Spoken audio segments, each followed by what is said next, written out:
What if Christmas is not what you think it is? What if it is not about celebration, but revelation, not about tradition, but transformation? When the world was tired, confused, and broken, God did not shout from heaven. He entered history quietly, not to impress humanity, but to rescue it. Christmas is not a story we remember. It is a message we must understand. Christmas is not a tradition created by people. It is a divine message sent to a broken world. When the world was filled with fear, injustice, and spiritual darkness, God did not remain silent. He did not wait for humanity to fix itself, and he did not demand perfection before offering help. Christmas happened because the world was wounded, and God responded with hope. Hope did not arrive with force or noise. It arrived quietly, wrapped in vulnerability, showing that God's answer to brokenness is presence, not distance. Hope is born when people believe everything is lost. That is why Christmas came in a time of Roman oppression, social inequality, and spiritual emptiness. God chose that moment deliberately to show that hope is not dependent on good conditions. Hope is strongest when circumstances are weakest. The manger itself becomes a symbol, teaching that God is not afraid to enter messes, poverty, and pain. Where people see impossibility, God introduces purpose. Christmas declares that no situation is too dark for divine light to enter. This hope was not a promise of instant comfort, but a guarantee of eternal meaning. God did not remove suffering overnight. Instead, he stepped into it. Christmas shows that God does not save humanity from a distance.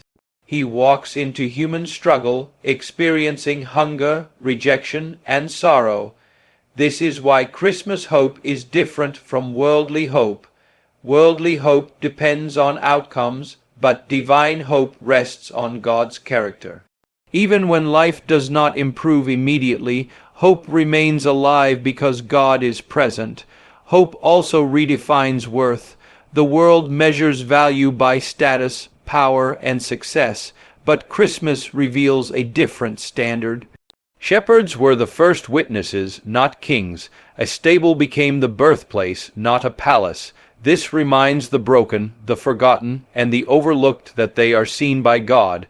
Christmas tells the world that dignity is not earned, it is given. Hope is restored when people realize they are not invisible to heaven. Faith begins where understanding ends. Christmas required faith long before it brought celebration. Nothing about the birth made logical sense. A virgin conception, a silent God, a dangerous journey, and an uncertain future demanded trust beyond human reasoning. Faith was not built on clarity, but on obedience. Christmas teaches that faith is not about knowing every detail.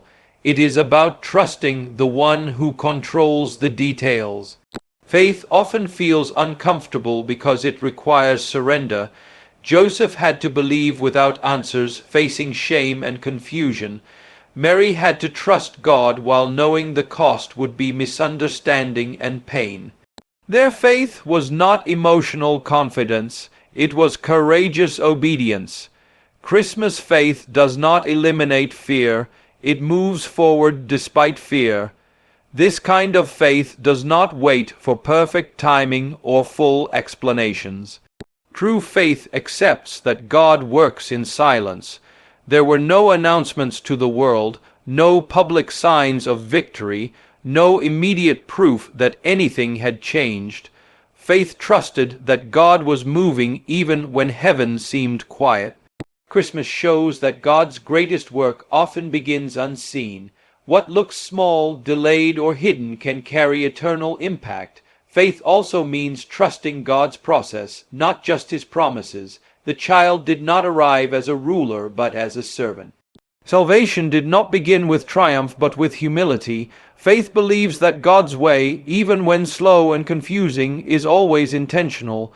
Christmas reminds believers that God's plans unfold in stages, and every stage has purpose, even when the outcome is not yet visible. God reveals his power in ways the world does not expect. Human systems glorify strength, dominance, and visibility, but Christmas turns these ideas upside down.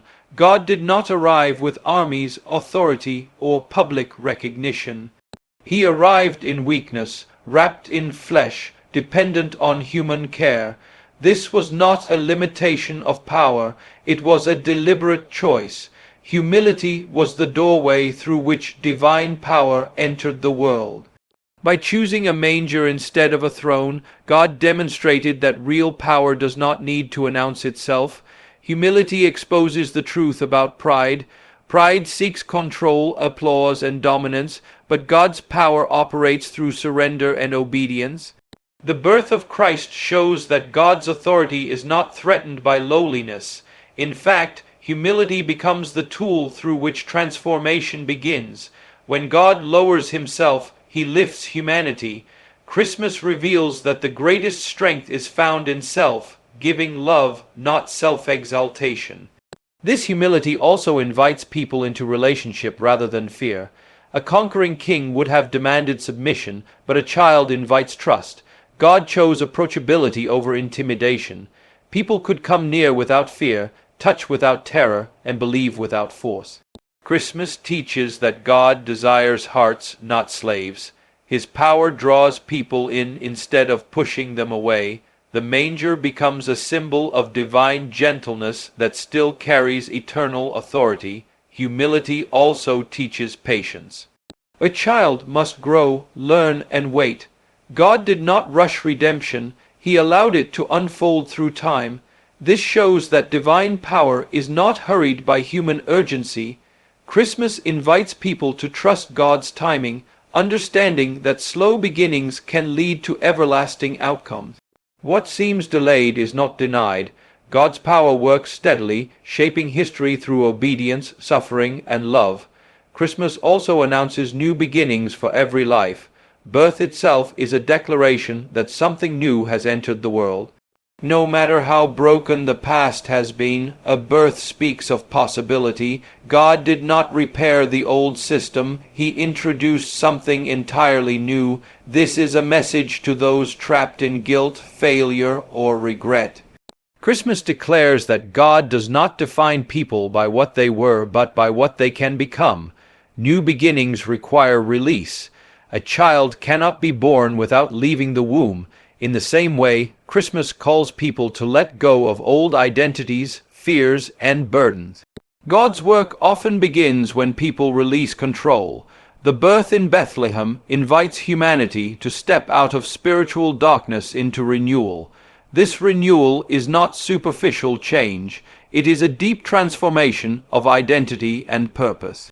New beginnings also come with responsibility. A child must be protected, nurtured, and followed. Christmas is not only about receiving grace but responding to it. God offers a fresh start, but he also calls for a new direction. The shepherds did not return unchanged. They carried the message with them. New beginnings always alter the path forward. God's invitation at Christmas is not limited by background, failure, or weakness. The birth was announced to the poor, the outsiders, and the unnoticed. This reveals that new beginnings are available to everyone, not just the deserving. Grace opens doors that effort never could.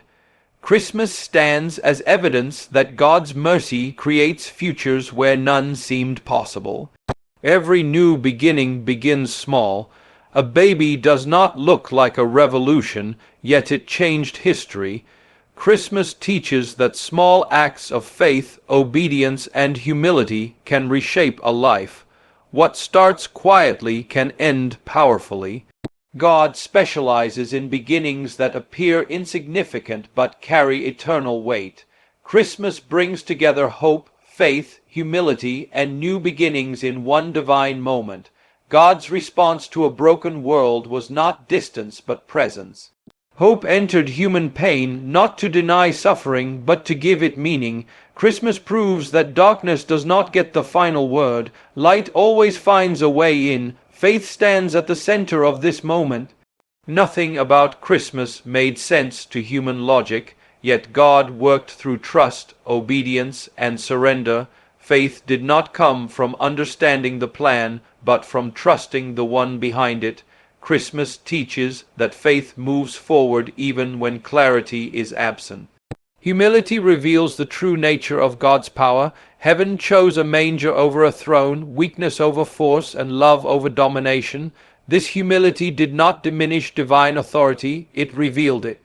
God showed that the greatest power is the power to serve, to sacrifice, and to draw people through love rather than fear. New beginnings flow from this truth. A birth declares that the past does not define the future. God did not repair what was broken. He created something new. Christmas announces renewal for the forgotten, restoration for the weary, and purpose for the lost. Small beginnings carry eternal significance when God is involved. Christmas is the moment where heaven meets humanity and invites every life into hope, faith, humility, and transformation.